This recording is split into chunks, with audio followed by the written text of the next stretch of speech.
Welcome to the Heart of Destiny 2 Weapons in Depth. In this episode, we are going to start looking at sidearms, specifically those of the burst fire style. These are some of the best sidearms and some of my favorite. What do they do, what are their strengths and weaknesses, and how should you use them? Starting with the adaptive type. This type includes only the energy weapon, the Last Dance, obtained through the Vanguard. So what do they do? Their rate of fire is 491 RPM. Their rate of fire in bursts is 164 BPM. Their in-burst rate of fire is 900 RPM. Their burst delay is 0.233 seconds. These sidearms fire at a quick rate with exceptionally little time between bursts, offering a quite fluent firing experience. The minimal time between bursts is sufficient to maintain a low recoil while still offering continual fire. Damage. Their per shot damage at minimum range is 20 to the body and 32 to the head. Their headshot multiplier is 1.6x. Their PvP damage per second within minimum range is 164 DPS to the body and 262 DPS to the head. Shots to kill and time to kill. Their minimum shots to kill is 10 to the body and 6 to the head. Their minimum bursts to kill are 4 to the body and 2 to the head. Their minimum range time to kill by shots is 1.1 seconds maximum and 0.5 seconds minimum.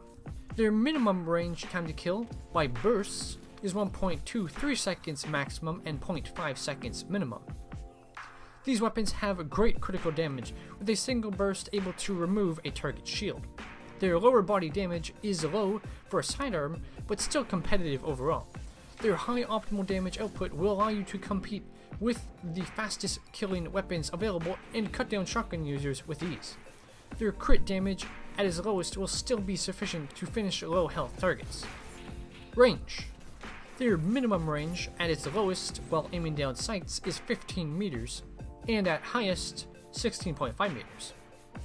Their maximum range at its lowest while aiming down sights is 28 meters and at its highest 29.5 meters. Considering that 30 meters is the average medium range engagement distance, these lag just a little bit short, making them an optimal weapon for mid to close range. The use of a fairly high range stat in combination with ricochet rounds or rangefinder will allow you to push into that 30 meter medium range distance, as you'd have a minimum range of 18 meters and a maximum range of 32.5. Go all in for range with ricochet rounds and rangefinder for a minimum range of 20 meters and maximum of 36 meters. With this roll, at 30 meters you'll kill in the same optimal time to kill as a 140 RPM adaptive type hand cannon, which is 0.87 seconds. Not improving your range will not be too detrimental to your overall experience. If you prefer using perks like Outlaw and Kill Clip to improve your lethality, you can do so. With that kind of loadout, you'll want to be more aggressive, although I don't recommend entering shotgun range frequently. Viability.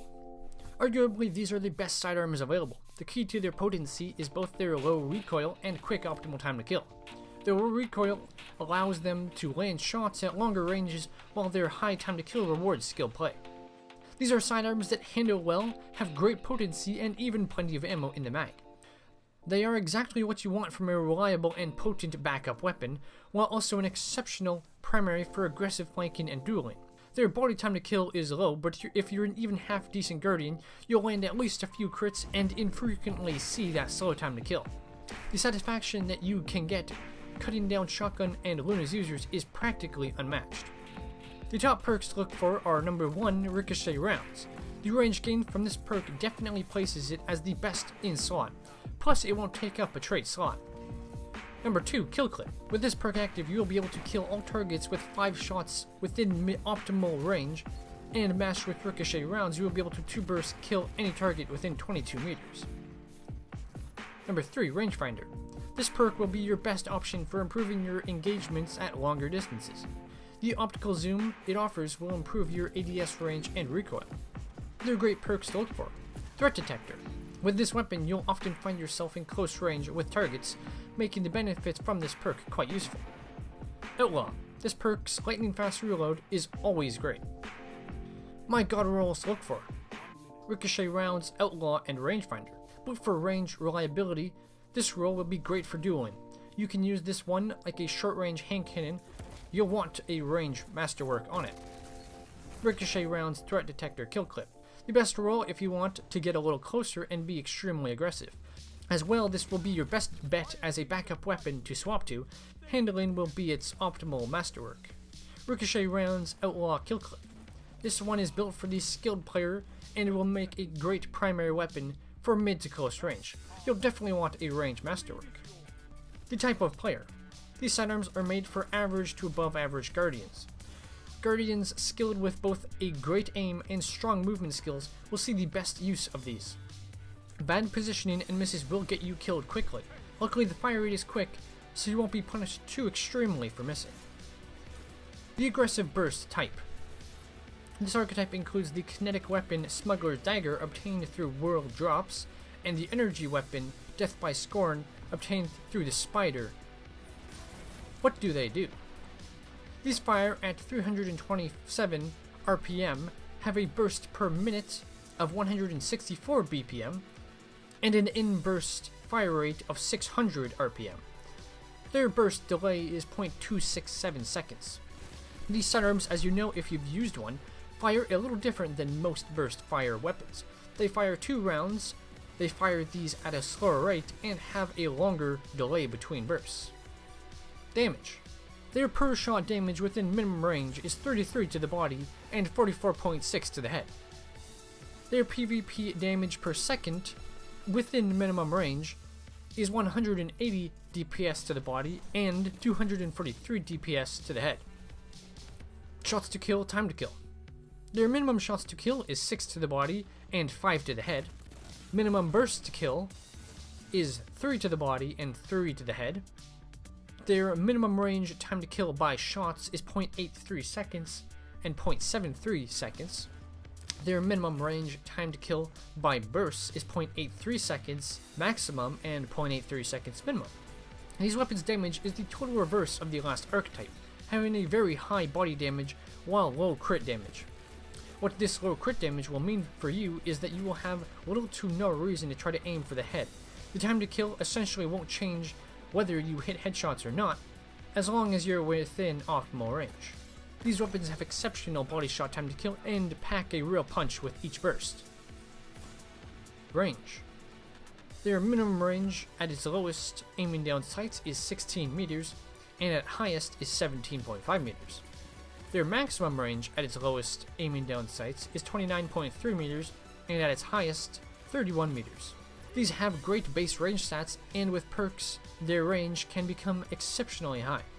With its highest possible range stat of 80 and ricochet rounds, you'd have a minimum range of 19.3 meters and a maximum range of 34 meters, and with both ricochet rounds and rangefinder, you'd have a minimum range of 21.3 meters and a maximum range of 37.5 meters. Do take note that these have quite a kick, which is the largest hindrance for using them at range. With such good base range, you may not want to get carried away improving it and instead spec for lethality and recoil improving perks. Viability. If the adaptive bursts are number 1, then you could argue these as number 2. If you can get their recoil under control, they'll definitely be some of the most reliable sidearms available. I found the perk Tap the Trigger is extremely good for doing just that. It nearly halves the recoil. The thing is that it's not just that they have hard to control recoil, but the way the recoil kicks can make shot placement difficult. When you fire the weapon, it will fire 2 shots accurately and then kick up strongly. This strong final kick and the way the weapon shakes will likely cause you to miss follow-up shots. The best way to counter this is aiming low, aim for the center of mass for targets within optimal range, and aim at the knees at targets that are further away. As you fire, you can raise your shots as the gun kicks up at you to land some headshots. What to look for? The top perks to look for are number 1, ricochet rounds, number 2, kill clip. With this perk active, you'll be able to kill all targets with 2 headshots and 2 bodies within optimal range, and matched with ricochet rounds, you'll be able to 2 burst to kill any target within 22 meters with crits. Number 3, tap the trigger. If you want to shoot at long distances with some level of ease, you'll want this perk to help reduce the recoil. Other great perks to look for: Threat Detector, Outlaw, and Rampage. My god rolls to look for: Ricochet rounds, Outlaw, or a Threat Detector, and Tap the Trigger. If you're looking for versatility and reliability, this is what you'll want. try to balance your stability and range well. You don't want either low. Ricochet rounds, outlaw, or threat detector, and kill clip. If you have no problem with the recoil like some kind of legend, or prefer to be more aggressive and get closer, then you'll want this one. Once again, you'll want to balance the stability and range stats. The type of player. These sidearms are best for players with aggressive playstyles. To make them work, you'll want to have exceptional movement and range awareness. Looners and shotgun users will quickly take advantage of your mistakes, and engaging them head-on will not be a great idea as they both outrange you at medium range distances and have greater stopping power at close ranges. Your advantage will be flanks and team shots. You'll need to bait them and make them make mistakes that you can take advantage of with your agile and forgiving weapon. Overall comparison. These two weapons are essentially the best sidearms available. They both pack a unique punch, but which is better? Guess I already admitted which I think is better. It's the adaptive type. These sidearms simply have more potential. They're like mini pulse rifles and one of the best off-meta weapons. They win because unlike the aggressive type, they can win a duel with the Luna's user. Not that it's easy against someone who is highly experienced with their Lunas, but it can at least compete. The mix of easy to control recoil and high potential time to kill is just so potent and will offer its user the greatest success in high-level competitive play.